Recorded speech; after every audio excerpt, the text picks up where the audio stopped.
Local ordinance for 17 requires we warn you. Never walk the boardwalk during nor'easter season. The storm surges don't just bring seaweed. They wake whatever's been sleeping beneath the planks. Your name appears carved there now. The tide comes in.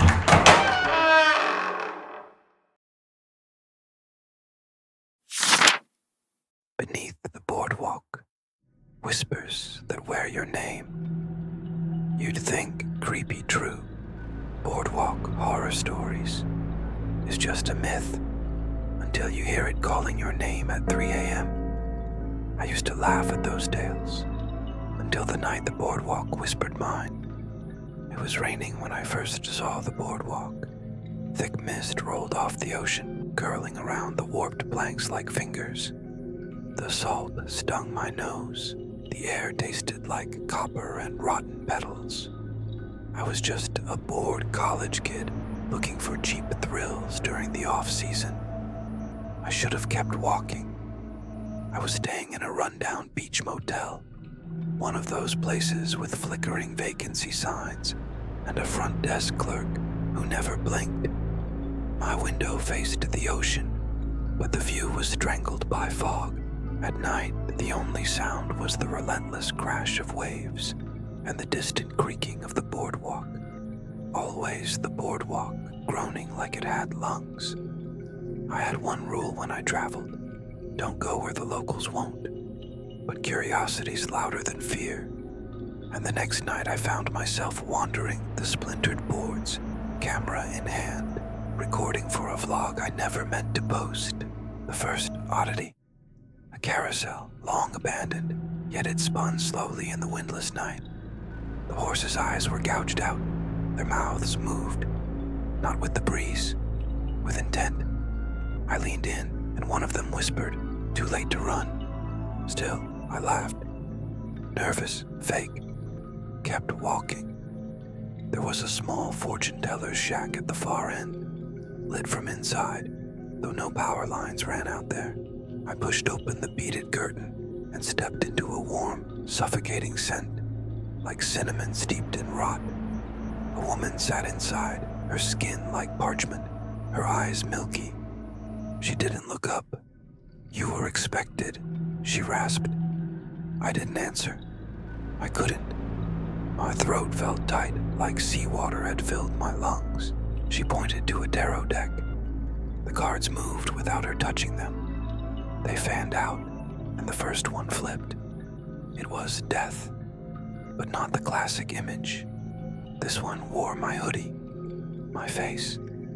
"I never wanted to come back here," she whispered, voice now trembling. "But you brought it."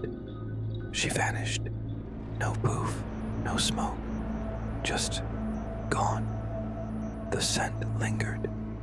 Foul, burned sugar and old blood. That was the first night. The second night, my motel door was ajar. I swore I'd locked it. The bed was untouched, but the bathroom mirror was fogged, as if someone had just showered. Written in the steam was one word: stay. I ran, back to the boardwalk, like a fool chasing a nightmare. It was darker this time, quieter, like the whole place was holding its breath. Then the whispers began. My name, over and over from beneath the planks. 1,000 mouths saying it like a prayer. I knelt down, pressed my ear to the wood, and I heard scratching, nails on the underside. Then, tapping, a rhythm, Morse code. I didn't know what it meant, but my bones did. They told me to run, but I didn't. I returned a third night, because I had a theory. Every board on that walkway had names carved into it. Old ones, weathered, some half erased. One of them was mine, not carved, branded. I'd never been here before, so why was my name there? The fourth night was when it turned physical. I was standing by the old photo booth, the kind that spits out black and white film strips. It flashed, unprompted. The slot coughed out a strip.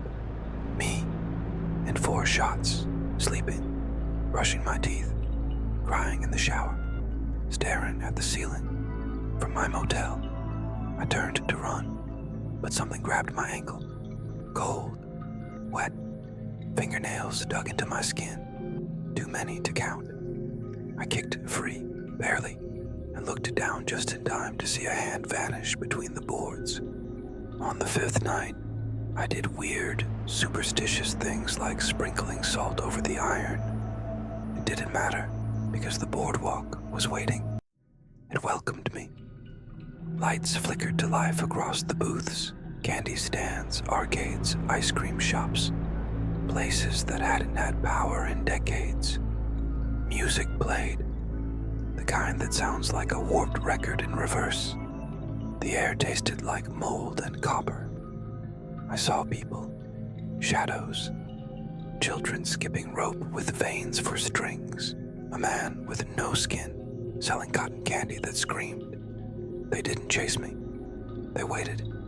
At the center of the pier, the wood opened, a square trapdoor. It hadn't been there before. My name carved into it. This time, it was fresh, still bleeding. I opened it.